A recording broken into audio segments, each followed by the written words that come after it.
boys and girls. So today let's talk about desert plants. Okay, it's on my chart here, and I'm also wearing a desert plant t-shirt, if you can see. It's got lots of different plants from the desert that happen to be green. And desert plants, I think, are just the coolest. You know why? Because they have all these special ways that they can get water and they can save water and they can survive, even if the desert doesn't have rain for months and months and months. These plants can still live. So, what kinds of ways could a desert plant save up some water? Well, they have things like needles that stick out, that are those pokey things, right? We can call them needles or we can call them spines. They have roots that either go down, down, down that way, or out. They spread far out to find all the water. And then there's also their stems. The center or the middle part of their bodies, that's where a lot of the water can also be held. So they're really cool. Let's take a minute and look through the kinds that I listed here. I illustrated them, and there's lots more desert plants, as you can see from my t-shirt. There's many more, but I just picked the 4 easier ones that we could draw and some fun facts about each of them, okay? So here you'll see I wrote the word cactus. Cactus has 2 C's in it and 2 syllables. Cactus. You do that. Cactus. Good job. All right. Cactus, 1 means cactus. More than 1, you would say cacti. Can you say that? Cacti. Okay. This cactus shows that it is extremely tall. It's green. Let me move it a little closer so you can see better. It's green, and I drew lots of little pokey lines to be the spines or the needles. Can you see that better? All right, so this cactus, hold on, back you up a tiny bit. There we go. This cactus has lines in it, and that part is really firm and really hard, but the inside has soft tissue, kind of like our skin. We can call it the flesh, okay? Cactus has all these needles that poke out all over it to protect itself so that animals won't want to eat it. Now, we've seen in some of the videos that animals are going to eat that cactus no matter what, right? And they actually eat the cactus to get water into their own bodies. All right, so a cactus, I'm going to use my marker to draw this. A cactus has roots that can go, and I'll draw it down here on my board, that go way down into the ground like this, or they have roots that spread out like this to the side, because depending on where they are in the desert, some of the sand or some of the soil doesn't absorb much rainwater, and so it won't go deep down into the ground. It might just stay closer to the surface. So wherever this cactus is, his roots are going to go and find the water, whatever's easiest for him. Sometimes it'll only go straight down, and other times it'll go side to side. Usually, if this cactus is this tall, then his roots are going to go as tall as he is out to the side. So his roots could actually go way to the other side of my board. Isn't that interesting? Okay, now, cacti have flowers that will blossom. So you'll see them at the tops of these little things called arms, right? So here's the stem. The stem is the middle part, like a tree trunk from, a forest tree. And then these parts, you don't call them branches, you call them arms. So they kind of look like they're waving a little bit, right? Can you be a cactus? Can you be a cactus like this? You look like you're waving? Okay. This cactus is, I did different colors at the top because I wanted to show you that fruit can also, once the flowers die, fruit can blossom and grow from that part of the cactus. So you'll see that these 2 are green, and as fruit can get more ripe, it can change to an orangey or a pinkish color.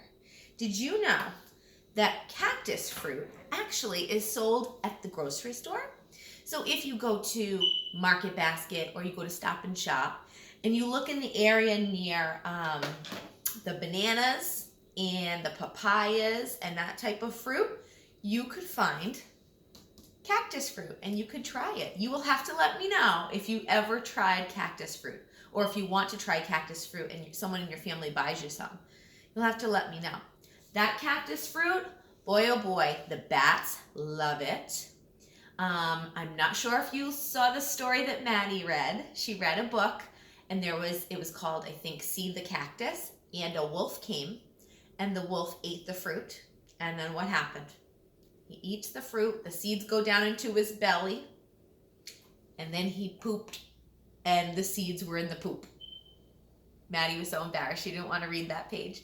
And then, wherever that wolf went and he pooped, the seeds went down to the ground, and then a new cactus ended up growing in that spot, which is pretty interesting, right? I mean, it just happens. It's part of life. Okay, so anything else I want to tell you about a cactus? Well, a cactus has flowers and fruit, and the cactus flowers don't blossom during the day. They blossom at night because it's cooler, and they won't dry up or die from the hot sun, because the sun goes down and the moon comes out, and the temperature is much, much cooler. So it's the opposite here where we live. We see flowers all day, and in the desert, flowers only come out at night.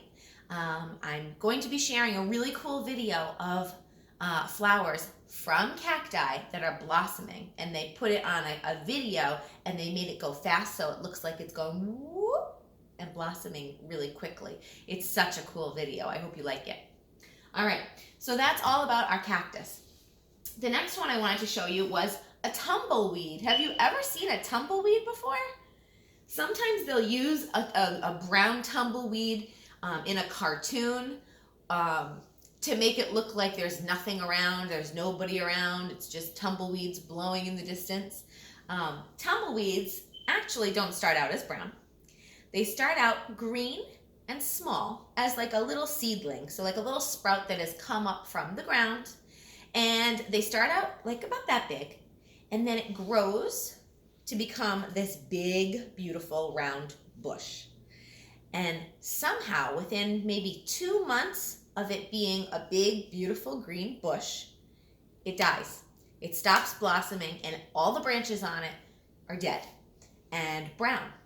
And very easily, with wind, the base where there was a root snaps off, like lickety-split.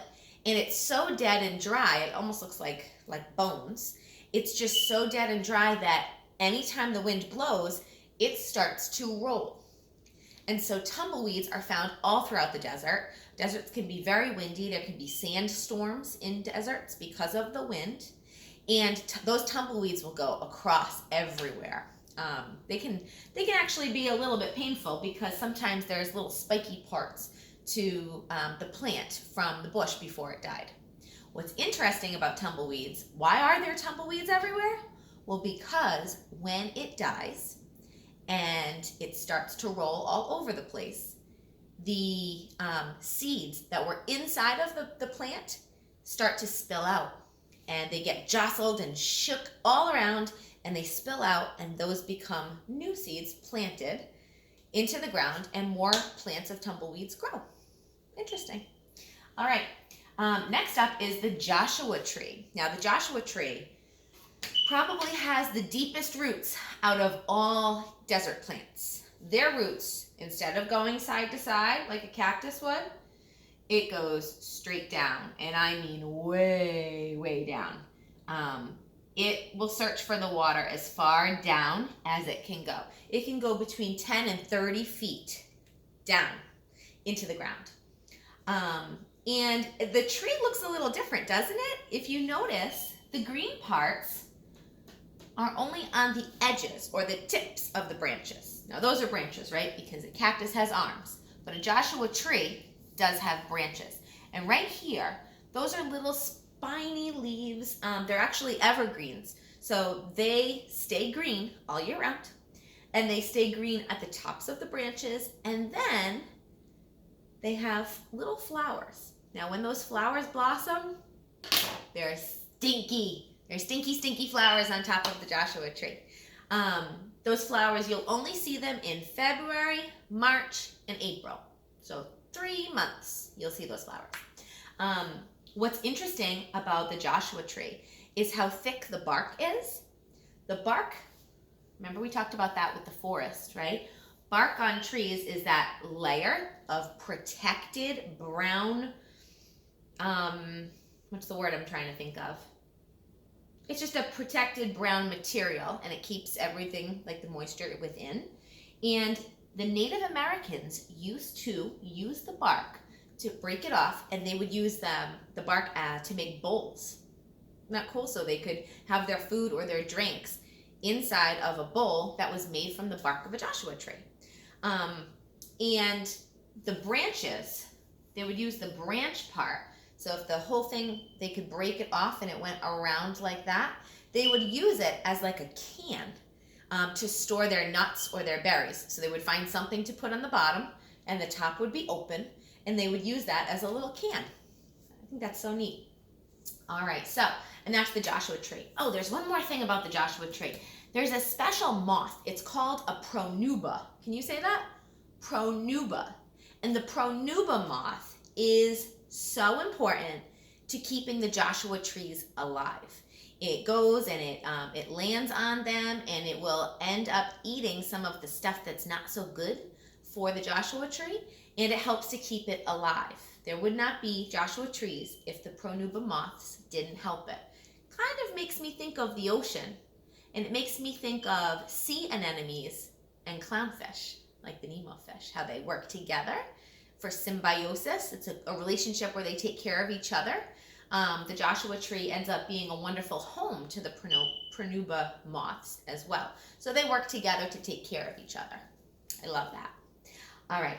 The last one I have here for you is the yucca. I think that's so fun to say. Everybody say yucca. All right. So the yucca plant, you'll notice the bottom part is brown, and these are pretty big and spiky. So the spikier parts of the yucca are almost like, they're very tough. They're almost like swords, like a little sword. They're so tough and firm and sharp. And they actually have a moth as well.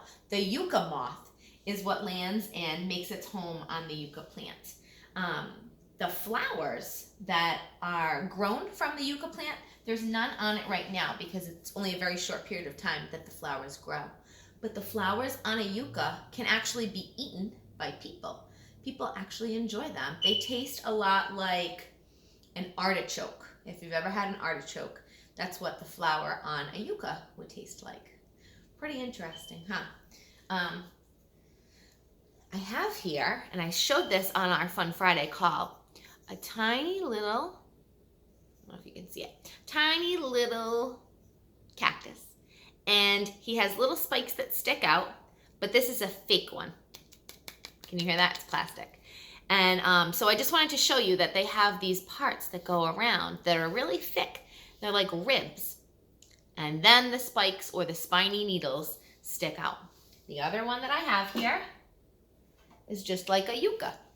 So you'll see it's fake, it's not real, but it's very firm, and they're as pointy, and the tips look like little swords. Isn't that neat? This was in the little dollar section at Target. This is Garrick's favorite store. All right, so neat. I love learning about desert plants, and I'm so glad that you were able to watch this video and to learn along with me. I think one of the assignments this week is to draw some desert plants. So these are perfect examples. Cactus, you say it, cactus. Tumbleweed, you say it, tumbleweed. Joshua tree, you say it, Joshua tree. And yucca, you say it, yucca. Fantastic. All right, let's draw these.